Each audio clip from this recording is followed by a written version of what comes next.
Good morning, gang. How the devil are you? So this morning, as you can probably tell, I'm in Zach's room. I love the reason I like Zach's room is it overlooks a field and everything like that. Anyway, they've all been up since 3 a.m. this morning, my kids. So yeah, it's been a pleasure.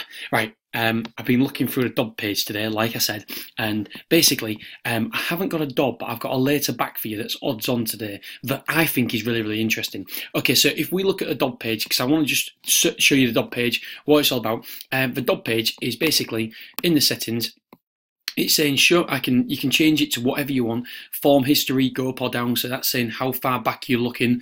And here I'm saying look back 5 runs. Over the past 5 runs, I want horses to have dobbed at least 80%. Show me horses that have dobbed 80% or more of the time in the last 5 runs.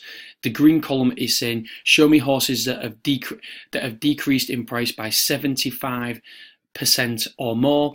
Show me gold column, show me horses that have decreased by 50% or more of a Betfair SP. And this goes in there. So as you can see here, it goes in that column. So that's done it 80% of the time in the last 5 races. That's done it 40% of the time in green. So it just gives you a really, really quick idea. We know full well that this has dobbed green, has dobbed 5 out of 5 times, but it's also got the gold 100% of the last 5 runnings. It's hit my green criteria 80% of the time in the last 5 runnings. So it's just a real simple way of just quickly seeing down how the horse has performed. There's loads and loads and loads to go through today.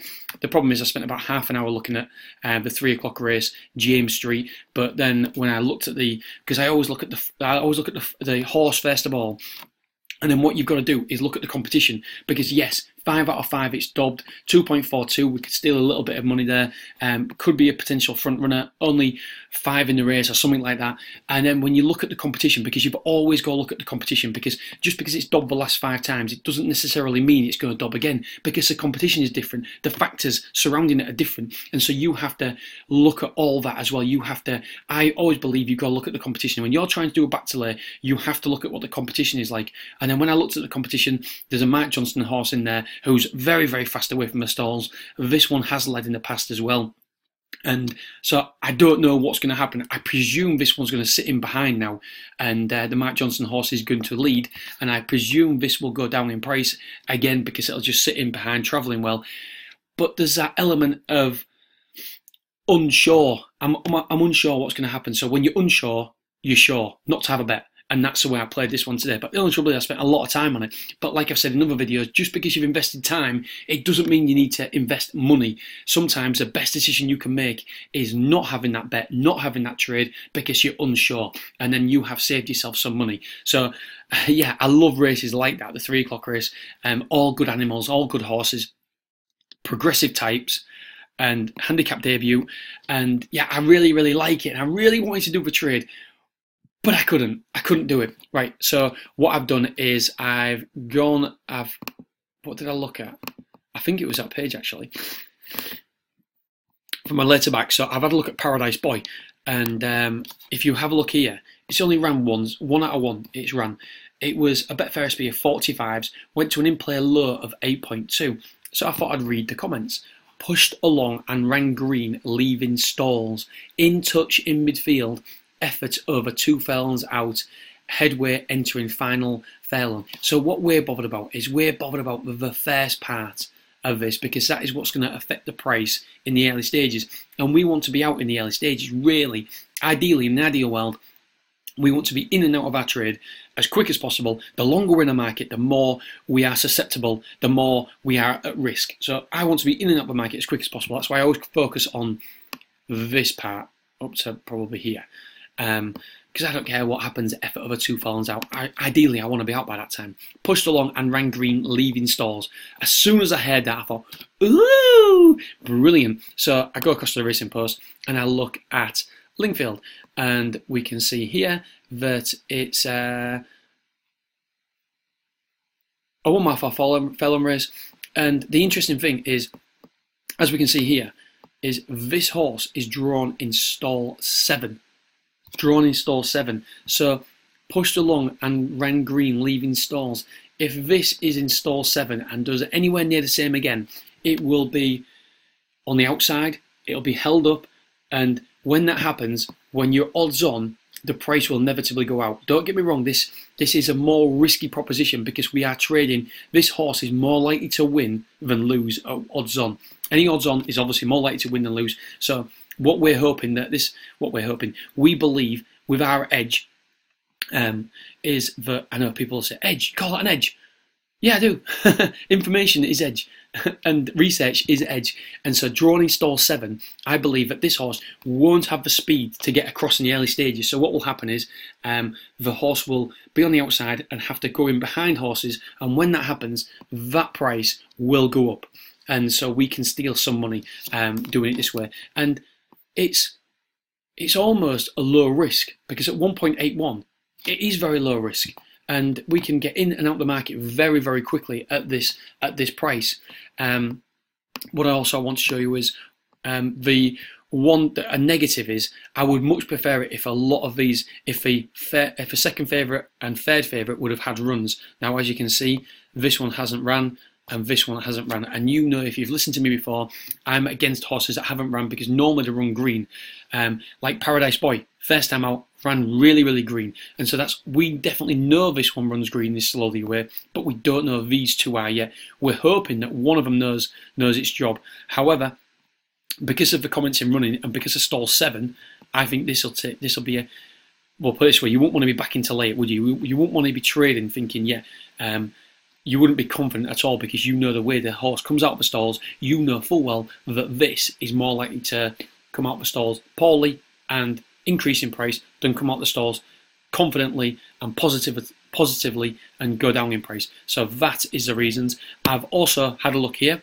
So if we have a look at the race as well, because you don't have to dig as deep as I do. I get it. Everybody keeps on saying, well, you do so much and you dig so far. It's just me. I like to know what I'm putting my money in. You guys don't need to. As I showed you yesterday with the back to late in-play trade, it took me literally a couple of minutes and I found a later back. I've got a later back as well, potential later back today. I haven't looked too much into it, but I'll show you that in a second. Right, Emma Point, what has it done since? I want to know how this horse has raced since. And it finished second there, and it's ran since and finished 6 of 9. It was rated 68 there. It ran, according to the Racing Post, £8 below. So it was rated £8 higher for this run. It went down £6. So that's not a good sign. What about the other one that's run? Holy Kingdom. And we can see here, Holy Kingdom, 68 there, went down to a 62.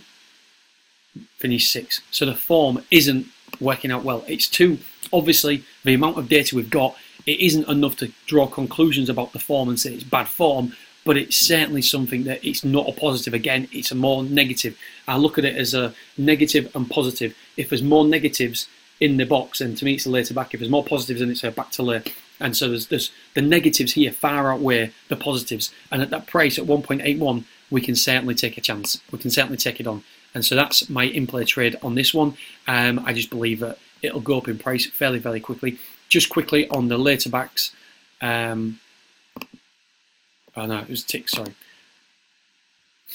I've just got I've got one that stands out, hopefully. Later back, enter 20 ticks, last 3 runs, 100% of the time. So basically I'm saying I don't want to see horses that have decreased in price by more than 20 ticks in the last 3 runs 100% of the time. So I'm only seeing horses here that haven't decreased in price by more than 20 ticks in the last 3 runnings, all of them 3 runs. And as you can see, we've finally changed it. It is black instead of green. Hopefully that gets a thumbs up and you like it. Right, so what we can sort out here is, look, there's absolutely tons of them. So what we can do is sort by Betfair current price. Oh man, it was only supposed to be a 5-minute video. Al Azef. I don't know. So instantly here, it's dobbed 0 out of 5. It's hit them, no. So I instantly like it. I like it because of the price as well. And if you look here, 17 only went to a low of 17.5. As you guys know, I love that. 13.24 only went down to 10. 24 only went down as low as 25. 3.1 only went as low as 3.5. And if you look at this, held up in touch, held up, love it. Held up in rear, miss break, love it.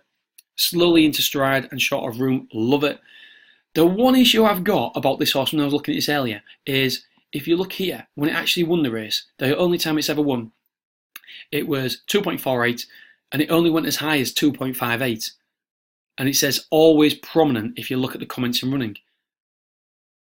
So the time it won, it was always prominent. So that, I mean, the last 4 runs have all been super positive for us, and the amount of ticks it's gone down and up.